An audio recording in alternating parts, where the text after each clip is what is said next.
देखिए फ्रेंड्स, ये प्रश्न तो आपके मन में ज़रूर आया होगा कि अभी डीएलएड या फिर बीएड कोर्स नहीं किया है तो क्या सीटेट का फॉर्म भर सकते हैं या नहीं। यानी बिना एडमिशन के सीटेट करना चाहिए या फिर नहीं करना चाहिए। मानिए कि आपने बीएड भी नहीं किया है या फिर आपने डीएलएड भी नहीं किया है, या आपका एडमिशन भी नहीं है, ना ही आपका जो है डीएलएड में एडमिशन है और ना ही आपका बीएड में एडमिशन है।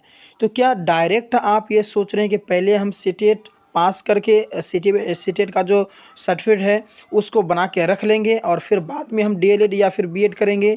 तो क्या सीटेट का सर्टिफिकेट जो है उसको वो वैलिड होगा या फिर अनवैलिड होगा, उस सर्टिफिकेट की वैल्यू रहेगी या नहीं।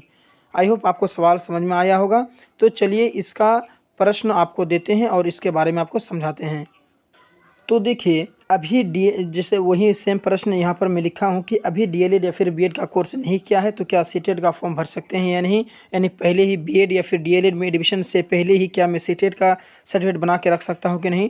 तो देखिए, जी हाँ बिल्कुल, जी बिल्कुल आप सीटेट का फॉर्म भर सकते हैं। सीटेट में आप एग्ज़ाम दे सकते हैं, आप सीटेट का फॉर्म भर सकते हैं और एग्ज़ाम दे सकते हैं। उसमें कोई आपका जो है रोक नहीं है।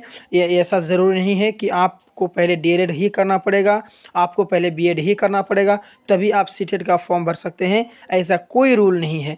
आप पहले सीटेट का फॉर्म भर करके सीटेट का एग्ज़ाम भी आप दे सकते हैं। लेकिन रही बात उस सर्टिफिकेट की वैल्यू की, कि उस सर्टिफिकेट जो डीएलएड या फिर बीएड में एडमिशन से पहले हम उस सर्टिफिकेट को बना लेते हैं तो क्या उस सर्टिफिकेट की वैल्यू रहेगी या नहीं, इस बारे में आइए चर्चा करते हैं। तो देखिए, ये इसकी जो सर्टिफिकेट है इसकी वैल्यू नहीं रहेगी।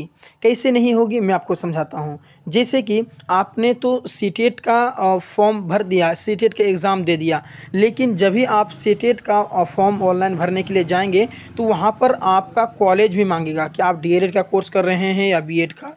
तो जो भी आप करना चाहें तो वो भर देंगे, लेकिन उसमें कॉलेज का भी नाम देना पड़ता है कि आप किस कॉलेज से कर रहे हैं।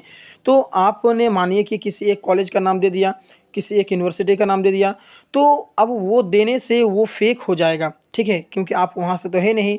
और ईयर भी भरना पड़ता है, ये किस ईयर में आपने किया है, हर चीज़ आपका फिलअप करना पड़ता है। तो अगर आप गलत दे देंगे और गलत देने के बाद में फिर आपका जो है कि वो उस सर्टिफिकेट की वैल्यू नहीं रहेगी। वैसे तो आप कोई रोक नहीं है, आप अपने एक्सपीरियंस के हिसाब से आप ये चाहते हैं कि पहले हम सीटेट का एग्ज़ाम दे देंगे तो हमें पता चलेगा कि भाई किस तरीके का क्वेश्चन पूछे जाते हैं, किस तरीके का सवाल आता है।